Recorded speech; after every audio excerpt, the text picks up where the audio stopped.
Əziz izləyicilər, videoya baxmamışdan əvvəl kanala abunə olmağı və bəyənmə atmağı unutmayın. Terminlər. Terminlərə həm də ki istilah da deyilir. Müxtəlif elm sahələrinə, ixtisasa, peşəyə aid olan sözlərə terminlər deyilir. Terminlərin çoxu alman mənşəli. Humanitar elm sahələrində milli terminlər də az deyil. Yəni terminin çox hissəsini alınma mənşəli sözlər təşkil etsə belə, humanitar sahədə, yəni Azərbaycan dilində, ədəbiyyatda, tarixdə, yəni bu kimi sahələrdə milli mənşəli terminlər çoxdur. Yəni az deyil. Terminlərdən ən çox elmi üslubda istifadə olunur.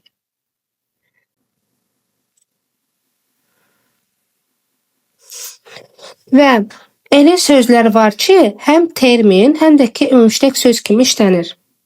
Yəni bu sözlər hansılardır? Güc. Güc bir fizikada termindir və bir də ki insanın gücü, qüvvəti. Xəbər. Xəbər Azərbaycan dilində cümlə üzvüdür. Xəbər bir də kimdənsə aldığımız məlumatlar. Zərf. Zərf Azərbaycan dilində həm nitq hissəsidir. Zərf eyni zamanda, məsəl üçün, o pulu zərfin içinə qoydu. Daha sonra say. Say nitq hissəsidir, bir də ki nə isə saymaq feili. Daha sonra, yəni ki bu kimi sözlər həm termin kimi, həm də ümumştək sözlər kimi işlənə bilirlər. Daha sonra terminlərin xarakteri xüsusiyyətləri nələrdir? Terminlərin əsas xüsusiyyətləri yığcam olmaqları, yığcamlılıq,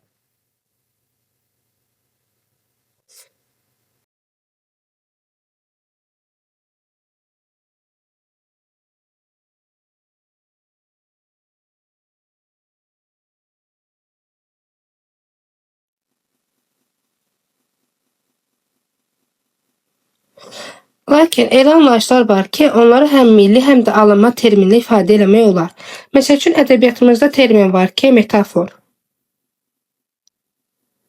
Bu alınma mənşəlidir. Azərbaycan dilində isə köçürmə deməkdir.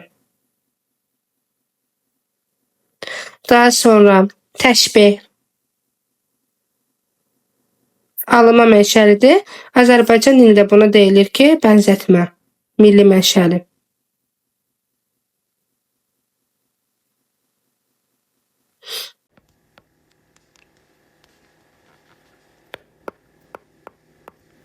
Bir də ki, dilimizdə nə vaxtsa istifadə olunub, amma bu günlər unutulan sözlərimiz var ki, bunlar ümumştək olmayan sözlərdir, köhnəlmiş sözlər. Köhnəlmiş sözlər də öz növbəsində iki yerə ayrılır. Tarixizmlər və arxaizmlər.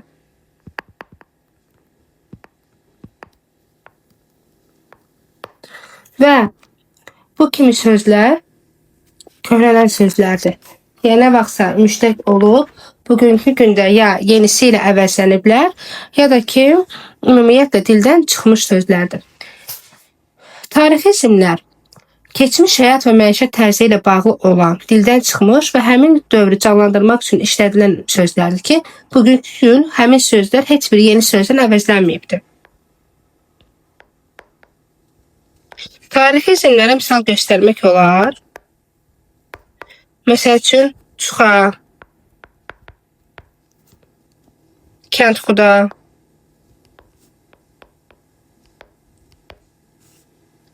qlava. Dövrün tələbi ilə yaranmış sözlərdir ki, yeni sözlə əvəzlənməyiblər. Töycü. Töycü, yəni bu günlər istifadə olunan bir vergi deyil. Yəni töycü vergi növüdür və bu gün istifadə olunmur. Dinar. Bir də var arxaizmlər. Arxaizmlər bir zamanlar işlək olub, bugün isə həmin sözün yerinə başqa bir sözlərdən istifadə olunur.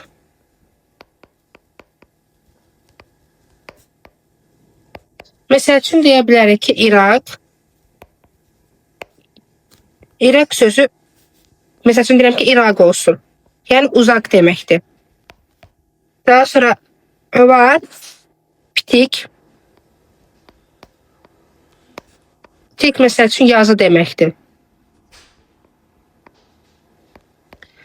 Qədim dövrlərdə ağac sözü vardı ki, həmin ağac sözü hal-hazırda amma iki mənanı ifadə edir. Qədimdə ağac ölçü vahidi idi, bu günləri isə yəni bir bitkidir. Məsələn, us ağıl deməkdir.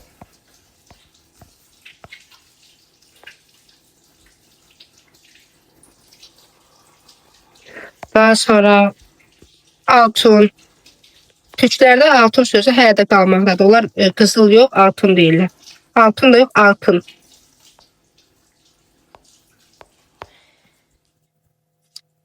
Ayıtmaq.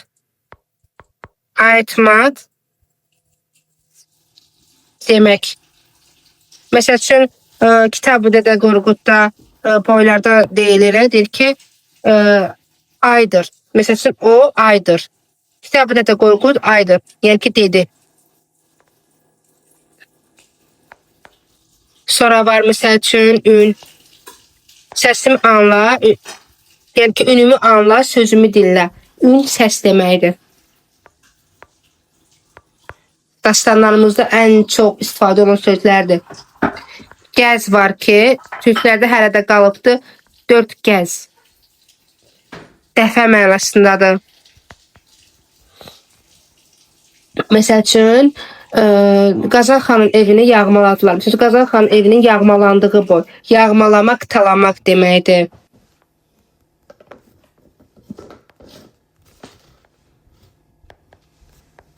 Talamaq. Sonra Alp. Ərənlər başçısı, Alplər başçısı, Alp cəsur deməkdir.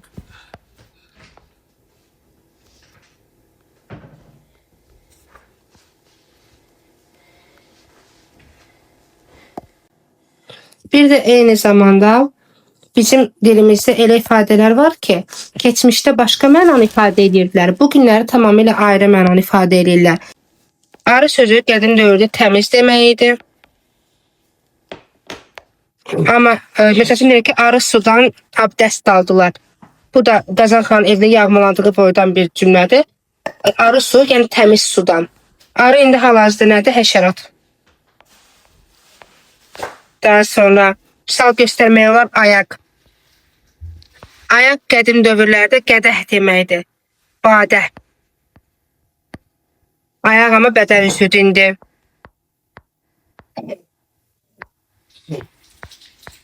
Məsəl üçün başqa ağac, bayaq demişdim ki, ağac bir məsafə vahididir. Bir də bitki mənasını ifadə edir, don. Don məsəl üçün neçə donluq maaş kəsildi, neçə don pul aldı. Don keçmiş dövrdə maaş deməkdir. Amma indi isə paltar.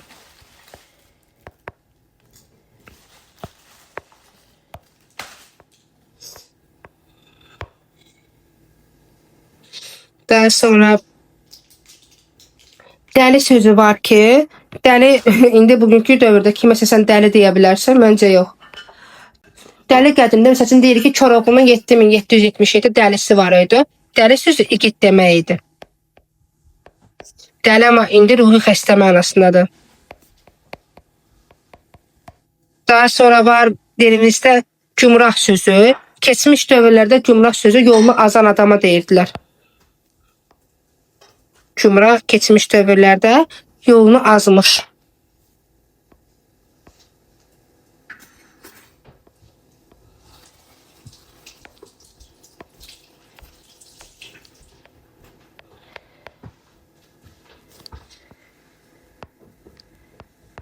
Amma indi isə sağlam mənasındadır.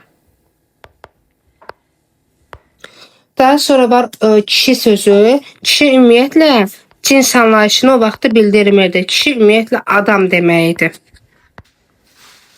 Amma indi isə kişi cinsdir. Kişi cinsdir. Sonra var kəpənək. Kəpənək keçmiş dövrlərdə yapıncı mənasındaydı.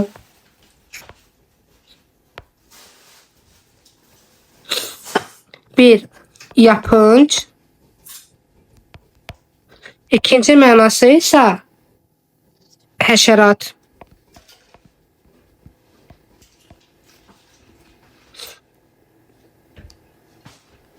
Daha sonra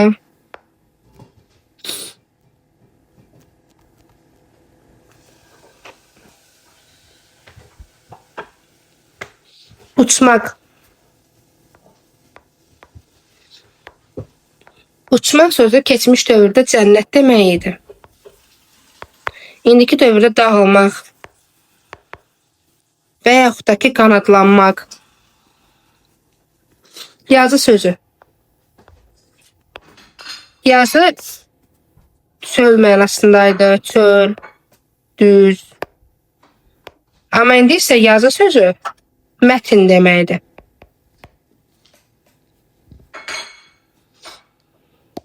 Yazılışı və deyilişi müxtəlif olan, lakin eyni mənanı bildirən sözlər. Mənaları eyni olur. Mənaları eyni.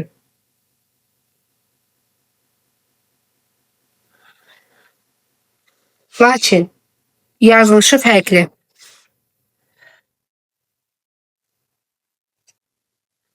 Yazılışı, deyilişi fərqli, mənaları eyni olan sözlər vardır ki, bunlar sinonimlərdir. Yadda saxlamaq lazımdır ki, sinonimin məna tayları eyni nitq hissəsi olmalıdır.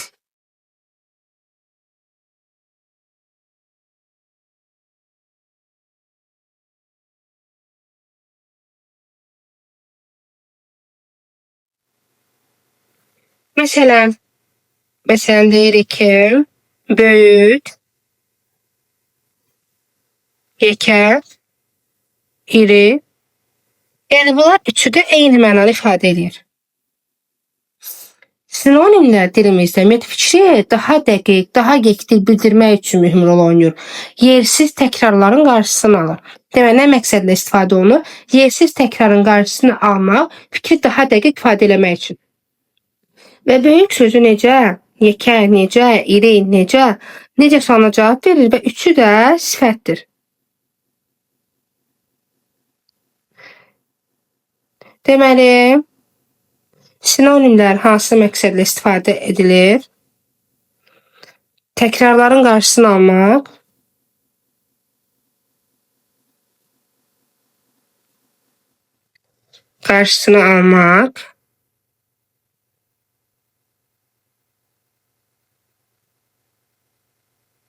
və eyni zamanda da fikri daha dəqiq ifadə eləmək.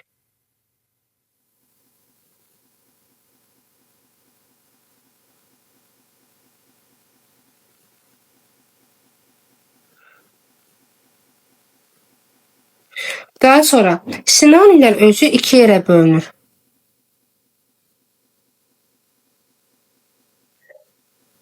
Bir, mütləq sinonimlər. İki, nisbi sinonimlər. Mütləq sinonimlər nədir? Nisbi sinonimlər nədir? Mütləq sinonimlər bir-birlərini istənilən məqamda əvəz edə bilən sinonimlərdir. Yəni ki, bunlar hər zaman istənilən məqamda bir-birlərini əvəz edə bilər. Məsəl üçün, eynək, gözlük,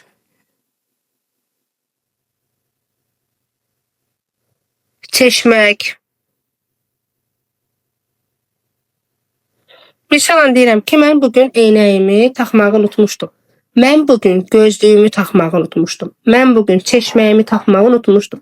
Bunlar istənilən məqamda cümlə daxilində bir-biri ilə əvəz edilsə, məna pozulmaz. Bir də dilimizdə nisbi sinonimlər var. Nisbi sinonimlər nədir? Nisbi sinonimlər o deməkdir ki, onlar istənilən məqamda bir-birlərini əvəz edə bilməz. Məsəl üçün, ürək, qəlb, könül. Məsəl üçün, mən ürəyim ağrıyır deyirəm, ürəyim tutub deyirəm. Könlüm tutub, könlüm ağrıyır demirəm ki. Bu, yəni mənanı pozar. Ona görə də mütləq sinonimlər bir-birini hər daim əvəz edə bilər. Nisbi sinonimlər isə mətn daxilində hər zaman bir-birini əvəz edə bilməz. İstənilən məqamda bir-birini əvəz edə bilməz. Bir də sinonimlər leksik və qrammatik olmaqla iki yerə bölünür. Leksik sinonimlər var, bir də eyni zamanda qrammatik sinonimlər.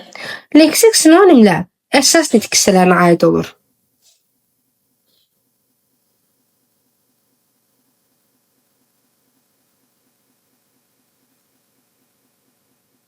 Yəni nə deməkdir? Qrammatik sinonimlər isə şəkilçi və ya köməkçi nitq hissələrinin sinonimidir. Leksik sinonimlər məsəl üçün bayaq dediyimiz kimi gözəl, qəşəng.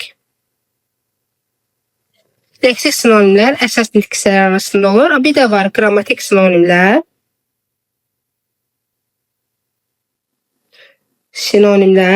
Bunlar isə ya köməkçi nitq hissələri ya da şəkilçilər arasında olur. Məsəl üçün kimi qoşmadır, düzdürmü? Qədər, tək. Bunlar qrammatik sinonimlərdir. Və yaxud da ki, ba şəkilçisi var. Bir də l. Bunlar da eyni mənalı ifadə edir. Buna görə də bunlar da sinonimdir və qrammatik sinonimlər hesab olunur. Sinonimlər təşkil edən sözlərin eyni nitq hissəsi olmağına xüsusi diqqət etmək lazımdır. Məsəl üçün, dilimizdə bir-birinə məna baxımından yaxınlıq yarada bilərlər. Məsələn, deyirəm ki, şirin, bir də deyirəm ki, şəkər. Bəli, hər ikisində məna yaxınlığı var. Lakin yadda saxlamalıyıq ki, şəkər isimdir. Məsəl üçün, deyirəm ki, anam evə şəkər almışdı. Nə almışdı? İsim. Amma şirin meyvə, necə meyvə? Bu sifətdir. Və nitq hissələri müxtəlif olduğu müddətcə onlar sinonim ola bilməzlər. Məsəl üçün deyirəm ki, məşhur. Bir də deyirəm ki, tanınmış. Məşhur necə? Məşhur sözü sifətdir. Bunlar eyni mənanı ifadə edir, amma nitq hissələri fərqlidir. Tanınmış sözü də necə sualına cavab verir. Amma tanınmaq nə etmək? Bu fe'li sifətdir. Fe'li sifət. Daha sonra var çiğ. Bir də var bişməmiş. Çiğ necə? Bu sifətdir. Bişməmiş. Bu isə fe'li sifətdir. Mış şəkilçisi ilə düzəlmiş fe'li sifətdir. Onlar sual baxımından eyni ola bilər. Amma ki biz fe'li sifətlə sifəti bir-biri ilə eyni hissəsi olaraq götürmürük ki biz onu sinonimdə götürək. Bu fe'li sifətdir. Daha sonra var çal sifət, yetişməmiş fe'li sifət. Bir də yadda saxlamalıyıq ki eyni köklü sözlər yaxın mənalı olsa da, yaxın mənalı ifadə eləsə də sinonim ola bilməz. Eyni köklü sözlər. Məsəl üçün deyək ki eyni köklü sözlər.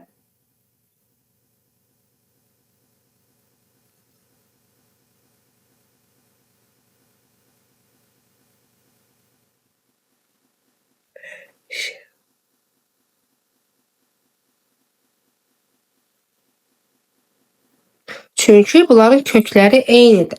Məsələn deyirəm ki, bir savad, bilirəm ki, savadsız. Bəli, mənaları eynidir, amma kökləri eyni sözdür axı, bunun kökü eynidir. Biz bunu sinonim götürə bilmərik. Çünki sinonimlər yazılışı və deyilişi müxtəlif olan eyni mənalı ifadə edən sözlərdir. Burada isə yazılış eynidir.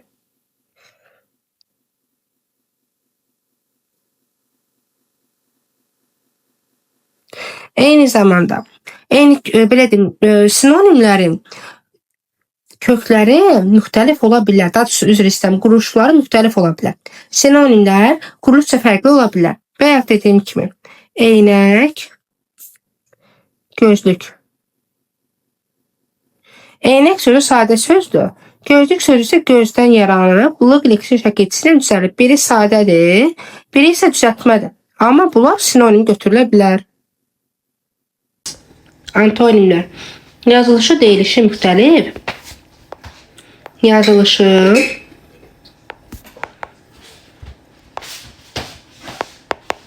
müxtəlif. Bir-birinin əksi olan sözlərdir. Mənaca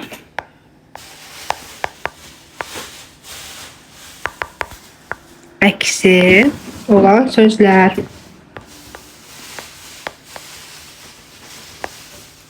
Yəni uzun sözün qısası Bir-birinə əks olan sözlərə antonimlər deyilir. Antonimlər yalnız eyni hissəsi olur. Yəni yalnız eyni qrammatik mənaya malik olur. Eyni sinonimlər kimi.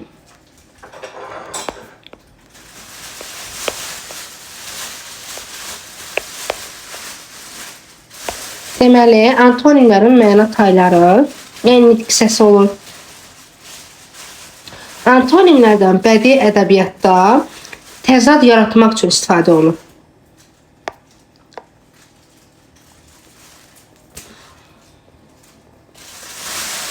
Məsəl üçün, bir də eyni zamanda leksik və qrammatik antonimlər olmağa iki yerə bölünür. Sinonimlər də belə idi. Leksik antonimlər leksik mənaları ifadə edir. Əks leksik mənaları və əsas diksiyələr arasında olur. Qrammatik antonimlər isə şəkilçi və köməkçi diksiyələr arasında olur. Məsəl üçün, lısız, yağlı, yağsız. Bir-birinin əksini ifadə edir. Bu qrammatik antonimlərdir. Qrammatik antonimlərdir. Antonimlik bütün diksiyələr arasında özünü göstərir.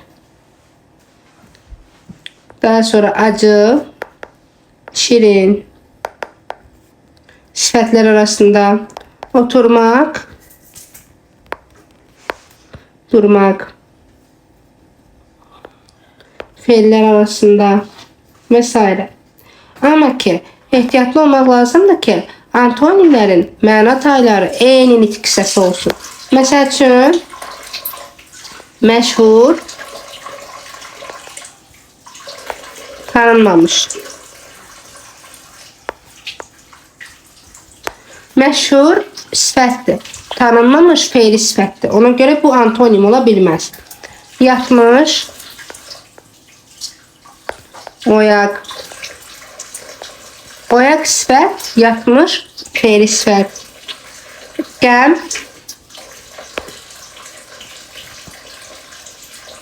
şad. Qəm isimdir. Onun qəmi var. Nəyi var? Şad. Necə? Bu sifətdir. Və yaxud da ki, doğru,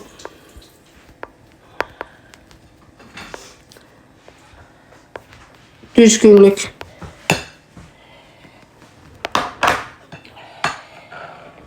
Doğru sözü sifətdir, düzgünlük sözü isimdir. Daha sonra isə kökləri eyni olan sözlər və yaxud da belə deyim, inkarda olan fe'llər antonim deyil. Bax, baxma, bil, bilmə, kökləri eyni olan sözlər, ağıllı, ağılsız. Yəni biz bunları antonim olaraq götürə bilmərik.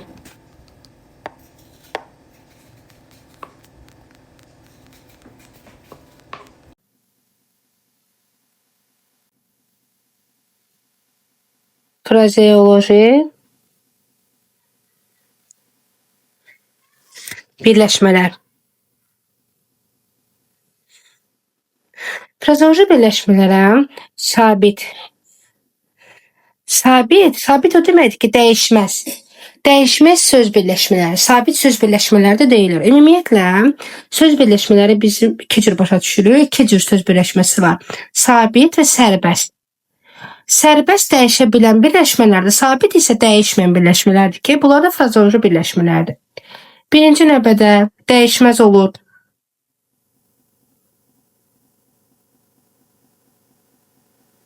Daha sonra dildə hazır şəkildə mövcuddur.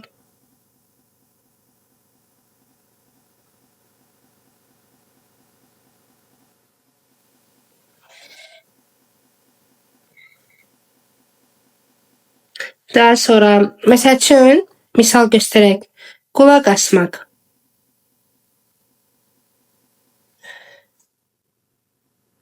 Başa düşmək. Biz məsəl üçün deyirəm ki, başa düşmək əvəzinə ayağa düşmək, nə bilim, qola düşmək demirik ki. Yəni ki, bu o deməkdir ki, tərkibindəki sözləri parçalayıb yerinə götürüb başqasını qoya bilmərik. Bu zaman frazeoloji birləşməlikdən çıxar. Məsəl üçün, başa düşmək əvəzinə başa getmək mənasızlıq yaradır, eləmi? Qəlbinə dəymək əvəzinə necə üçün deyə bilmərik ki, gözünə dəymək. Bu zaman adi birləşməyə çevrilir və frazoji birləşməlikdən çıxar. Frazoji birləşmələr yalnız məcazi mənada işlənir.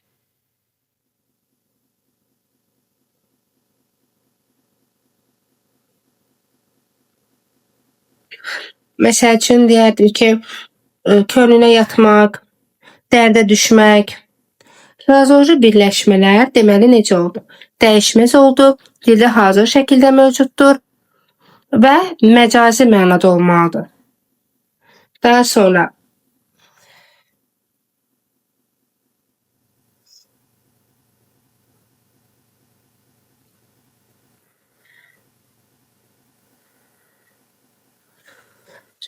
bütöv leksik vahidlərdir.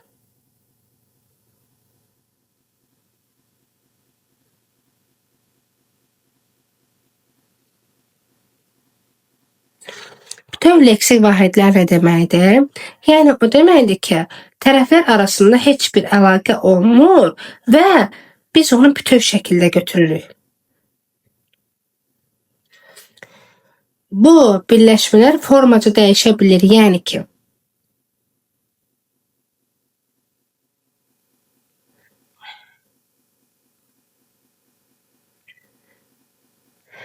biz ona qrammatik şəkilçi qəbul edə bilərik. Qrammatik şəkilçi qəbul edə bilər.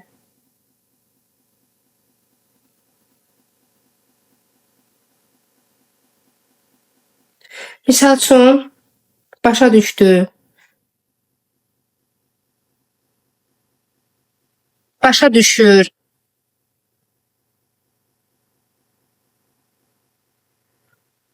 Burada məsəl üçün əvvəlcə keçmiş zamanda, daha sonra isə biz onu indiki zamanda işlətdik. Biz əksəriyyətini bir sözlə ifadə edə bilirik. Bir sözlə ifadə oluna bilər.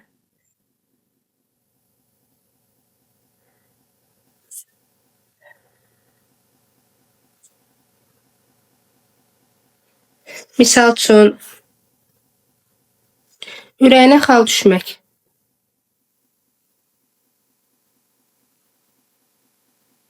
Bəzən ürəyinə qurd düşdü deyə ifadəsi də var. Yəni ki, şübhələnmək.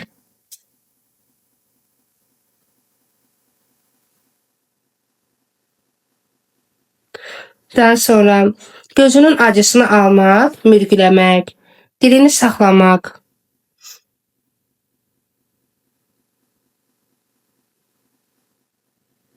Mənası o demək ki, susmaq.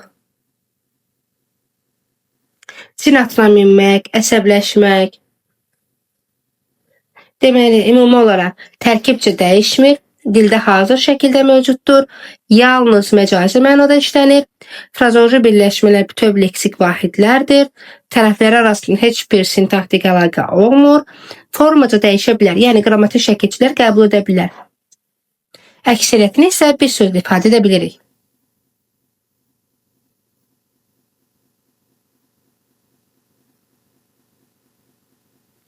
Frazoji birləşmələr amonim, sinonim və antonim ola bilər. Yəni, frazoji birləşmələrin amonimi də, antonimi də, sinonimi də özü kimi frazoji birləşmə olmalıdır. Məsəl üçün, amonimliyə misal göstərək, canı vermək. Məsələn, deyirik ki, yağış torpağa can verdi. Diriltmək mənasında. Diriltmək, canlandırmaq. Bir də deyirəm ki, atasının qollarında can verdi. Ölmək. Yəni son nəfəsini tapşırmaq mənasında. Başqa ola bilər ki, cana gəlmək. Cana gəlmək ifadəsi, məsəl üçün qoyun otlardan yerə cana gəldi, kökəlmək. Bir də ki, mən onun suallarından artıq cana gəlmişdim, bezmək.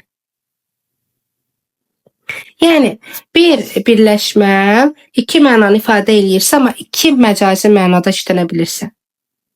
Bu zaman frazeoloji birleşmə amonimliyi özünü göstərər. Amma ki, məsəl üçün dilimizdə yola düşmək ifadəsi də var. Yola düşmək ifadəsi bir yolu getmək mənasındadır. Getmək. Bu mənada frazeoloji birləşmədir. Amma deyirəm ki, topum yola düşdü. Həqiqətən də top yola düşə bilir deyə, bu həqiqi mənadadır.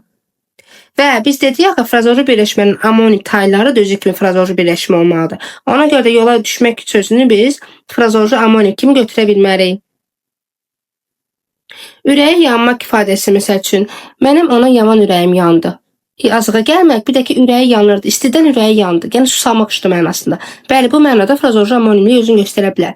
Frazeoloji sinonimi nədir? Məsəl üçün deyirəm ki, o yaman dil ötür. Dil ötmək. Yəni, çox danışmaq da mənasında. Bunun sinonimi də nə olacaq? Dil otu yemək.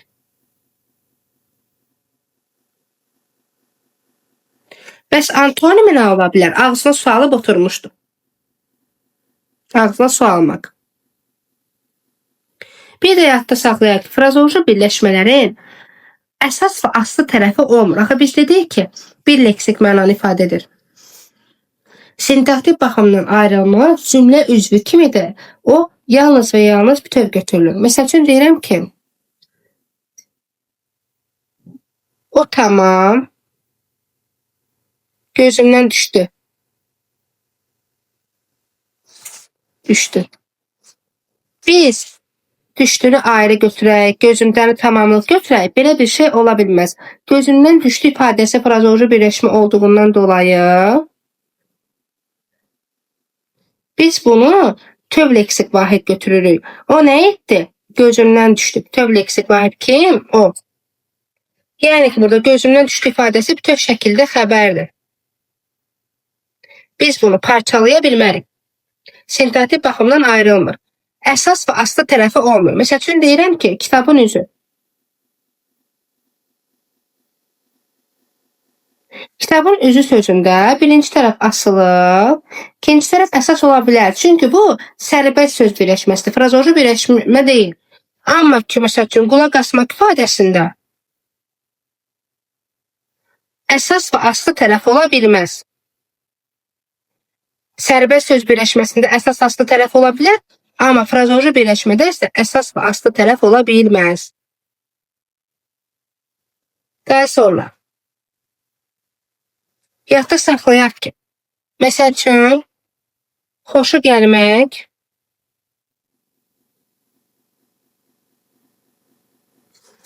bir də bəyənmək. Bunlar bir-birinə sinonim ola bilməzlər.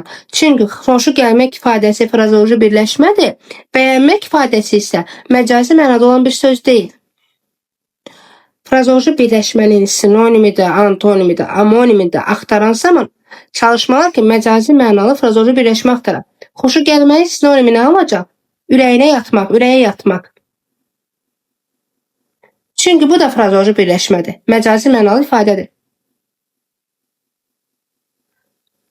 Bir də ki, frazeoloji birləşmələrdə əsas özəlliyi budur ki, tərkibindəki sözlər ilkin mənadan uzaqlaşır. Müəyyən etmək üçün əsas meyar da məsələ budur. Amma ki, yadda saxlayaq.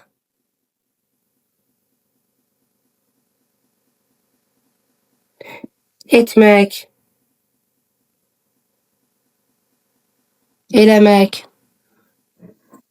olmaq, sonra et, elə, ol, bu kimi ifadələr frazeoloji birləşməni yaratmır. Məsələn, kömək etmək,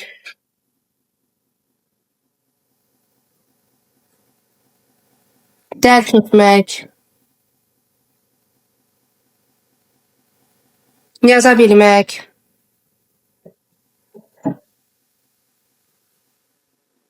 adam olmaq. Bu kimi ifadələr frazeoloji birləşmə deyil. Dediyim kimi, etmək, eləmək, olmaqla frazeoloji birləşmə yaranmır. Ən azından abituriyent səviyyəsində olanları deyirəm mən. Və bu ifadələr sadəcə olaraq mürəkkəb feillərdir.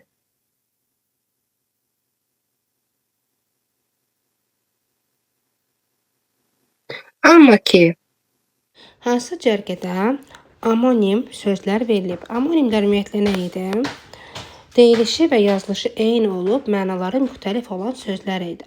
Və bu sözlər mütləq şəkildə eyni nitq hissəsi olacaq deyə bir şey yoxdur. Məna tayları müxtəlif nitq hissələri ola bilər. Əvvəlcə baxaq buradakı cərgəyə, A variantına. Toy sözünün amonimliyi yoxdur. Toy bildiyimiz kimi düyün deməkdir, amma dil sözünün amonimliyi var. Dil bizim orqanımız, yəni ki, bədən üzvümüzün bir parçası. Dil bir də Azərbaycan dili. Qoyun sözü isə iki mənasına görə amonimliyi var, bir mənasına görə yoxdur. Qoyun sözü bir heyvan. Bir də ki, məsələn, ana öz övladını qoynuna aldı. Qucaq mənasındadır. Qucaq. Bu mənada amonimliyi var. Amma desəm ki, əlinizdəkini yerə qoyun mənasında, bu zaman qoy sözün kökü olacaq, onun isə şəxsi onluğu və başlanğıc forma qoy olacaq. Biz də bilirik ki, amonimlərin məna tayları başlanğıc formasına görə bərabər olmalıdır. Məsəl üçün, birinin başlanğıc forması qoy, birinin başlanğıc forması qoyun formasındadırsa, biz onu amonim götürə bilmərik. Amma qoyun sözünün iki mənası bir-birinin amonim olduğu üçün bu da amonimdir. Burada toy sözünə görə amma çıxırıq. Gəlir, daha sonra gəlir ifadəsi. Gəlir sözü bir kiminsə gəlməyidir, bir də ki, gəlir qazanc mənasında. Birində, məsəl üçün deyirəm ki, Əli evə gəlir, nə edir? Gəl sözün kökü il qrammatik şəkilçi başlanğıc forma gəldi. Birində isə qazancı mənasında gəlirdə isə kökü gəl, isə leksik şəkilçidə başlanğıc forma gəlir formasındadır. Başlanğıc forma birində gəl, birində gəlirdi. Bu zaman da C variantı gedir. Heç digərlərinə baxmaq gərək yoxdur. Vuruş sözü bəli amonimdir. Vuruş isim ola bilir, vuruş feili ola bilir. İş orada leksik şəkilçidir. Başlanğıc forma vuruşdur. Əkin, dimdik, inci sözləri. Bunlar deməli, vurğusuna görə fərqlənən sözlərimizdir. Məsəl üçün, dimdik sözü bir dik mənasındadır. Məsəl üçün, o dimdik dayanmışdı. Bu zaman vurğu birə düşür. Bir də deyirəm ki, quşun dimdiyi, dimdik. Bu zaman vurğu sona düşür. Əkin və inci sözlərdə vurğuya görə fərqlənən sözlərdir. Ona görə Y variantı da getdi. Gülşən sözü. Gülşən sözü xüsusi isim kimi işlənə bilir. Biz də bilirik ki, xüsusi isim məna tayı olanda biz onu amonim götürmürük. Gülşən güllərin çox olduğu bir yer mənasındadır. Digər tay isə insan adıdır və xüsusi isimlər amonim olmaz. D variantı da bunun üçün gedir. Fokus sözü. Fokus sözü həm fizikada termindir, həm də riyaziyyatda termin kimi işlənə bilir. Və fokus bir də ki, fotoqrafiya sahəsində, yəni ki, fotoqrafda, fotolarda, məsələn, şəkil çəkən zaman telefonun kamerasını, məsəl üçün, fokuslanmağı bu mənanı ifadə edir. 3 mənası var. Həm riyazi termin, həm fizika termini, həm də eyni zamanda fokus sözü fotoqraflarda olur. Yəni fotolarda da doğrusu olur. Sonsuz ifadəsinə gələndə isə sonsuz sözü iki mənası var. Sonsuz ucu bucağı olmayan, hüdudsuz deyək buna. Hüdudsuz. Yəni ucu bucağı olmayan. Sonsuz bir də ki, övladı olmayan insana deyirlər. Olmayan. Və biz bilirik ki, sözün kökü sondur. Və sız şəkilçisi, onsuz da leksik şəkilçidə başlanğıc forma hər iki halda sonsuz olur. Yaman sözünə gələndə, yaman sözü də amonim kimi işlənir. Bir sadə bir düzəltmə söz kimi. Yaman, məsələn biz deyirik ki, o yaman insandır. Bu mənada sözün kökü də, başlanğıc forması da yamandır, çünki sadə sözdür. Bir də ki, paltarı, ayaqqabısı yamandır ya da koftası köynəyi yamandır. Yamanmaq feili, yamamaq feilindən yamanmaqını burada leksik şəkilçidir və başlanğıc forma yamandır. Hər ikisində də başlanğıc forma yaman formasında olduğundan dolayı bu sözlərin ikisinin də başlanğıc forması yamandır. Yəni birində yaman, yəni pis mənasında, birində isə yamamaq feilindən yaranır və başlanğıc formaları da eyni olduğu üçün biz onları amonim götürə bilirik. Cavabımız B variantıdır. Daha variantda verilən frazoloji birləşmələrin amonim tayı yoxdur. Başa vurmaq. Məsəl üçün deyirəm ki, anam rəfiqəsini etdiklərini başa vurdu. Başa vurmaq birinə etdiyin bir hərəkəti onu təkrar minnət halına gətirənə qədər deməkdir. Kiməsə etdiyin yaxşılığı onun üzünə çırpmaqdır. Bir də başa vurmaq. Məsələn, mən bu günlərim yolu başa vurdum. Yəni ki, bir yolun sonuna çatdım. Sona yetirmək mənasındadır. Baş geriləmək isə geriləmək ifadəsi. Bir mənası avaralanmaqdır. Bir də ki, o bir təhər baş gerilədi, dolanmaq mənasındadır. Hər iki məna tayda frazoloji amonimdir. Göz dikmək. Məsələn, o ucsuz bucaqsız səhralara göz dikdi. Yəni baxdı. Baxmaq, bir də göz dikmək atadan qalma torpağımıza göz dikmişdi. Yəni ələ keçirməyə çalışırdı, nəfsini salmışdı. Baş alıb getmək ifadəsi də, məsələn deyirəm ki, bugünkü gündə rüşvət yaman baş alıb gedir. Baş alıb gedir, bu mənadakı çoxalmaq mənasındadır. Bir, çoxalmaq.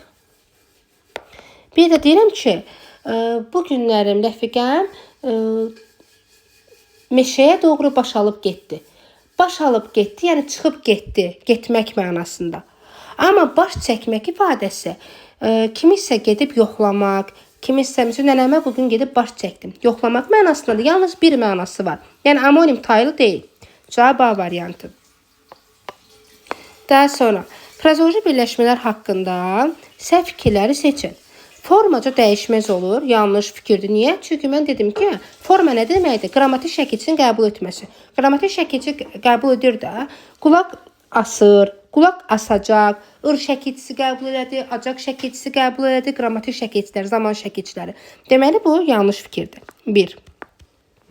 Tərkibindəki sözlər arasında sintaktik əlaqə olur. Mən demişdim ki, sintaktik əlaqə frazoloji birləşmələrdə olmur. Onların əsas, aslı tərəfi olmur. İdarə, uzlaşma əlaqəsi olmur. 2 də yanlış fikirdir. Tərkibindəki sözlər öz həqiqi mənaları itirərək məcaziliyi qazanır. Bəli, frazoloji birləşmənin elə əsas məğzi ondadır ki, o məcazi mənalı birləşmədir. Müxtəlif cümlə özü kimi işlənə bilər. Bəli, mübtəda da ola bilər, xəbər də, tamamlıq da. Tərkibindəki sözlər ilkin mənasını saxlamaqla müstəqil. Xeyr, müstəqil mənada işlənə bilməz, yalan deyir. Yəni ki, ilkin məna o deməkdir ki, o ilk mənasını ifadə edir, elə deyil. Və müstəqil işlənir, yox. Bunlar sabit söz birləşmələrdir və bütöv şəkildə götürülür. Cavabımız 1, 2, 5. Uyğunluğu deyir, müəyyən edin. Eyni nitq hissəsinə aid olan amonimlər. Bənd sözü. Bənd bir ədəbiyyatda termindir, isim olur. Bənd bir də deyirəm ki, çaylara bənd tikdilər. Nə tikdilər? Bənd tikdilər. Yəni ki, hər iki məna tay isimdir. A, bir də A. Sonra uçmaq. Uçmaq deyirəm ki, bizim evin damı uçmuşdu. Dağılmaq mənasında. Bir də deyirəm ki, quşlar səmada uçurdular, uçmuşdular. Bir də qanadlanmaq mənasında. Hər iki məna tayına görə feildir. Bel sözü. İnsanın beli mənasında, bir də ki, əşya, yeri qazan bel mənasında. Hər iki tayda isimdir. A, B, C. Müxtəlif nitq hissəsinə aid olan qazan sözü. Qazan sözü, məsəl üçün deyirəm ki, qazanda bişən yemək. Əşya, qazan. Bir də deyirəm ki, sən çoxlu pul qazan. Bu zamanda sözün kökü yenə də qazanmaq feilidir və başlanğıc olması da qazandır. Yəni, sadəcə olaraq qazan bir əşyadır, isim, qazanmaq isə feildir. Müxtəlif nitq hissəsinə aid olan amonimlərdir. İnci sözü. İnci bir mirvari mənasında, boyuna taxılan inci isimdir. Bir də deyirəm ki, sən məndən inciyirsən, inci. Nə et? İnci. Feil. Deməli, bir də A, B, C, 2 də D, Y.